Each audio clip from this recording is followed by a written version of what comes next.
ನೋಡಿ, ಬಸವ ಕಲ್ಯಾಣದಲ್ಲಿ ಆಗಿರೋದು ಇದು. ಹಣ ಕೊಡದೇ ಇದ್ದಕ್ಕೆ ಚಾಕು ತೋರಿಸಿ ಬೆದರಿಸುವಂತಹ ಕೆಲಸ ಯುವಕರ ಪುಂಡಾಟ ಸಿಸಿ ಕ್ಯಾಮೆರಾದಲ್ಲಿ ಕೂಡ ಸೆರೆಯಾಗಿದೆ.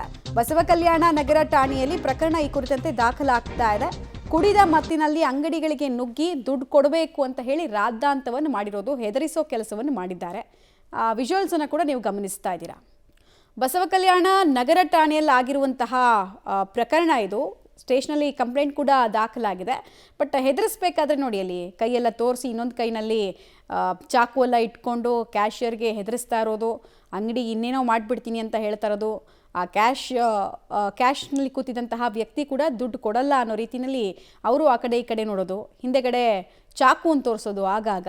ಒಟ್ಟಿನಲ್ಲಿ ಒಂದು 3-4 ಜನ ಬಂದು ಹೀಗೆ ಹೆದರಿಸೋ ಕೆಲಸವನ್ನು ವ್ಯವಸ್ಥಿತವಾಗಿ ಮಾಡಿದ್ದಾರೆ ಬೀದರ್ನಲ್ಲಿ ಅನ್ನೋದು ಗೊತ್ತಾಗ್ತಾ ಇದೆ. ಬೀದರ್ ಭಾಗದಲ್ಲಿ ನಿಮಗೆ ನೆನಪಿರ್ಬೋದು, ಲಾಸ್ಟ್ ಟೈಮು ATM ಮುಂದೆನೇ ಸಿಬ್ಬಂದಿಗಳನ್ನೆಲ್ಲ ಕೊಂದು ಮುಗಿಸಿ ಹಣ ಕಿತ್ಕೊಂಡು ಹೋಗಿದ್ದು, ಮತ್ತೆ ಅಲ್ಲಿ ಕಳ್ಳತನದ ಪ್ರಕರಣಗಳು, ಸುಲಿಗೆ ಪ್ರಕರಣಗಳು ವಿಪರೀತ ಆಗ್ತಾ ಇದೆ. ಡೀಟೇಲ್ಸ್ ಕೊಡ್ತಾರೆ ಮಲ್ಲಿಕಾರ್ಜುನ್, ಎಷ್ಟೊತ್ತಿಗಾಗಿರೋದು, ಯಾವತ್ತಿಂದು ಡೇಟ್ ಇದ್ದಿದ್ದು ಈ ರೀತಿ ಹೆದರಿಸಿರೋದು, ಆಮೇಲೆ ಪ್ರಕರಣ ದಾಖಲಾದ್ಮೇಲೆ ಯಾರನ್ನಾದ್ರೂ ಅರೆಸ್ಟ್ ಮಾಡೋ ಕೆಲಸ ಮಾಡಿದ್ದಾರಾ? ಖಂಡಿತ ಮಮತಾ, ನಿಜಕ್ಕೂ ಒಂದ್ ರೀತಿಯ ಅದರಲ್ಲೂ ಏನು ಬೀದರ್ನಲ್ಲಿ ಒಂದ್ ರೀತಿಯ ಏನು ಈ ಒಂದು ಕುಡಿದ ಮತ್ತಿನಲ್ಲಿ ಇಬ್ಬರು ಅಂದ್ರೆ ಏನು ಒಂದು ಯುವಕರಿದ್ದಾರೆ. ಆ ಯುವಕರು ಒಂದ್ ರೀತಿಯ ಕೈಯಲ್ಲಿ ಚಾಕು ಹಿಡ್ಕೊಂಡು ಬಂದು ಅಂಗಡಿ ಮತ್ತೆ ಏನು ಹೋಟೆಲ್ ಮಾಲೀಕರಿಗೆ ಬೆದರಿಸುವಂತ ಕೆಲಸ ಮಾಡಿರುವಂತದ್ದು. ಅಂದ್ರೆ ಹಣ ಕೊಡದಿದ್ರೆ ನಾವು ಶಟರ್ ಕ್ಲೋಸ್ ಮಾಡ್ತೀವಿ ಅನ್ನೋಂಥದ್ದು ದೃಶ್ಯಗಳು ನೋಡ್ಬೋದು ನೀವು. ಆ ಒಂದು ಹಣ ಕೇಳಿದ ಏನು ಅದಾದ ನಂತರ ಏನು ಹಣ ಕೊಡ್ಲಿಲ್ಲ, ಅವಾಗ ಒಂದು ಶಟರ್ ಹಿಡಿಯುವಂತ ಕೆಲಸಕ್ಕೆ ಕೈ ಹಾಕಿರುವಂತಹ ದೃಶ್ಯಗಳು.